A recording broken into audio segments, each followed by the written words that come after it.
Hello, everybody, and welcome back to Civilization, but you make the decisions. Or, well, you don't make the decisions, I do. But the nations are all user-generated. And holy crap, we have gone a lot of nations in just a day, really. It's barely been a day since the first video. So I'm going to go over all these starting nations and the little lore they have behind them. Starting in Mesoamerica, we have Postonoramia. Yes. Led by the great Postonoramia... Where the fuck is he? This guy. Anywho, we also have this Ontarian nation here, which is currently unnamed by OK Gaming Guy. He's not in the global diplomacy chat, so we don't know much about him. We have the state of Alta over here, led by the director of Alta. We have the Antarctic Lost Expedition, recommended by a viewer. So we have Optimized Scotty's Aberdeen Nation. We have Cool Sigma's Northern Irish Nation, the Isle of Man. The guy who made this was really humble. He just said, give my land to someone else. So we'll see what happens. We have All Shucks Vodcat, who's not in the server yet. We got Speedy Nub. They told me to make a cock-shaped country, but I didn't really do that. It kind of looked like it before I refined the borders. Boiler and Garfield both control parts of Spain. I noticed everybody around here made their countries like orange or beige. It's confusing. We have Speckland, controlled by the sole citizen of Speckland. There's only one person living here. Ignore this land over here. This is just for decorational purposes. There's nobody living there. We have Popeyes, and then we have Dark Rome, owned by Upconk, and the other Roman nation over here, owned by Wathan. I don't know how to pronounce it. We have Albania, because somebody was bound to make Albania, of course. We've got the Slovakian nation here, Germany. What did I expect? We have the Gothenburg over here, and Vikings, made by my friend. And we have Ironland, also made by a viewer. They're kind of a Poland in this universe. We have three Ukrainian nations, Fishburger, Rotorsky, and the Kievan Oblast, made by the Burger Cat 77. And then we have the Estonian World Destroyer, the guy who made this claims that it's going to destroy the world, so we'll see how that works. And we have Moscow. I don't know the name for it yet. Owned by the Vost of Moscow. Oh, he set it to his nickname. Okay, interesting. And we have this random Caucasus country here. We have, Cyprus. Or actually, it was renamed to Denis because he wanted to be called the Duke of Denis, so that's pretty interesting. And then we have Israel, because someone was also bound to make Israel. 30 nations to start off with. We're off to a crazy start. Post-Onorama is a very densely populated area of, Native Americans, because these are still native tribes. So Post-Onorama is going to expand rapidly into the following provinces over here. Now, there's not too many people living here, especially in these larger provinces.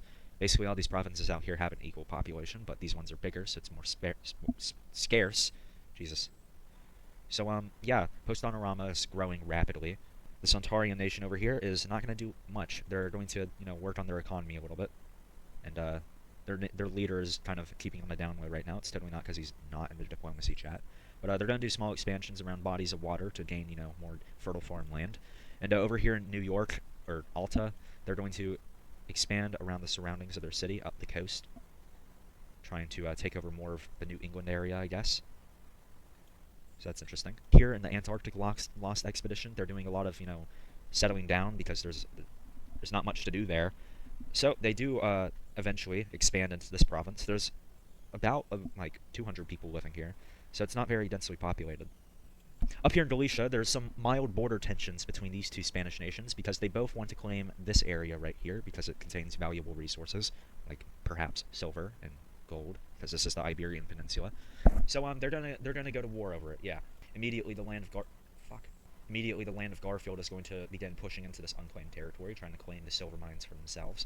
However, these guys will also push in rapidly. And what the fuck? What? Okay.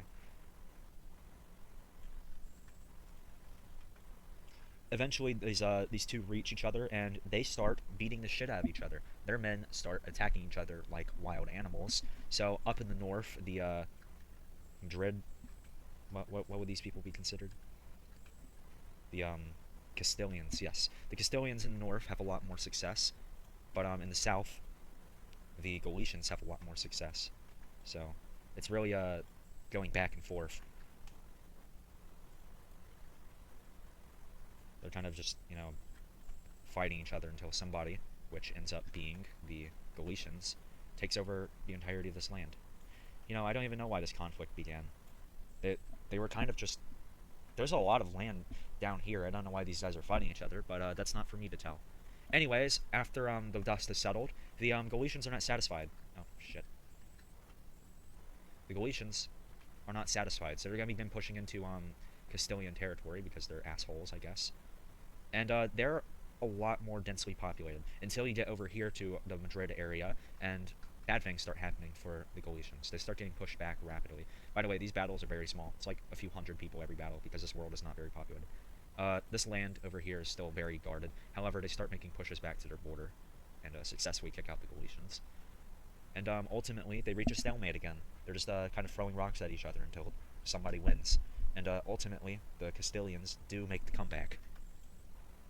So that's good for them. And they're not satisfied. However, the Castilians are not satisfied, and they're not going to take any notes from the Galicians. They're going to begin invading the Galicians because they are livid. And they're going to have a lot more success since Galicia is not as populated as Madrid.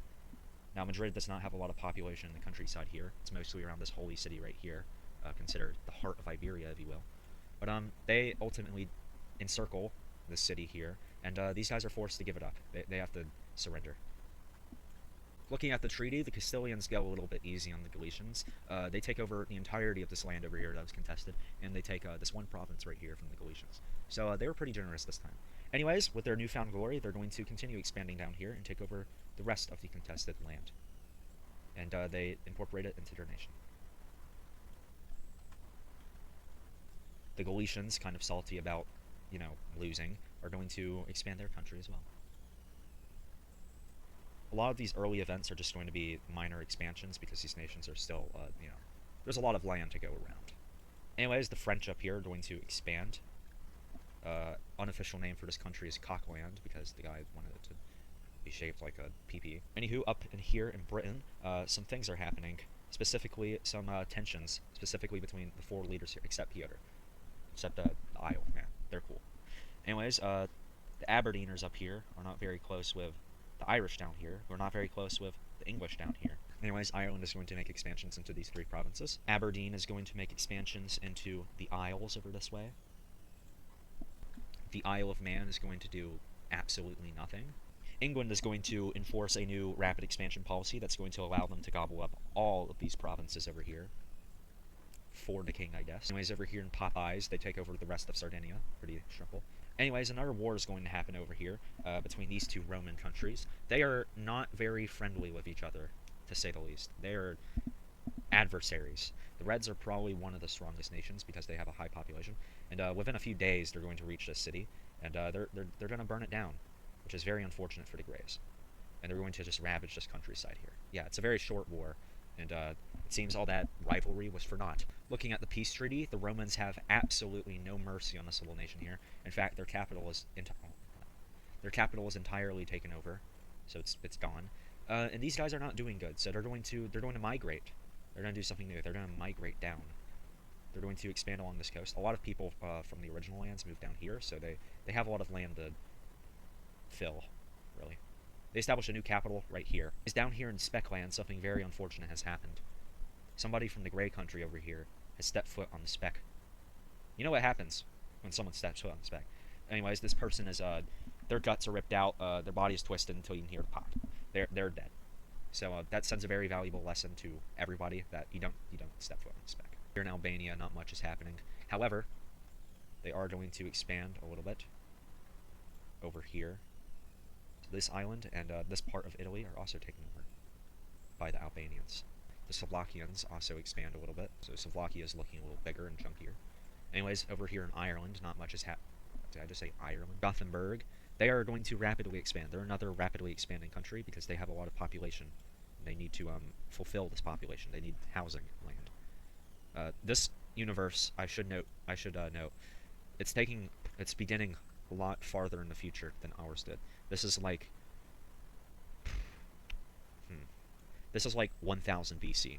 Anyways, the Vikings, they're going to move north. I don't know why they're moving north.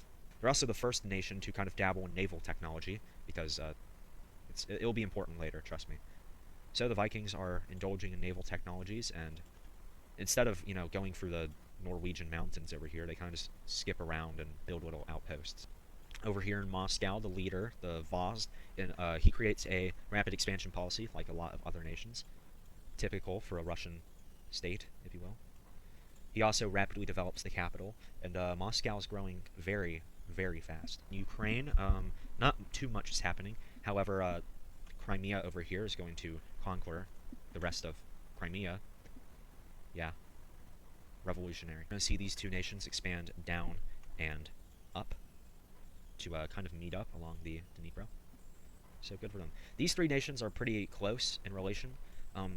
There are some, cold moments between them. There are some skirmishes every once in a while because these are still ancient times, so there's not too much law and order. So a lot can happen. So we see the new Ukrainian bloc over here. It's a kind of a funky shape. The Duke Denis country over here is going to expand inwards through Anatolia, and they're going to do large developments to the capital city down here in Nicosia. Israel's not going to do anything. Surprising, I know.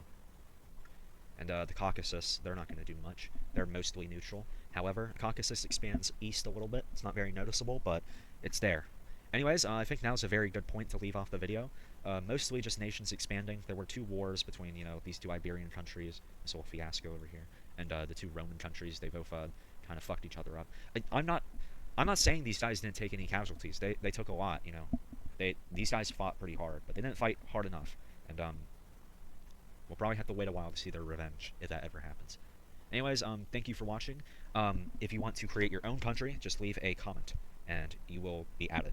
You can literally enter anything, as long as you get the color and the location. That's all you have to give. And if you want to, you can give whatever lore you want. Anyways, thank you for watching. Goodbye.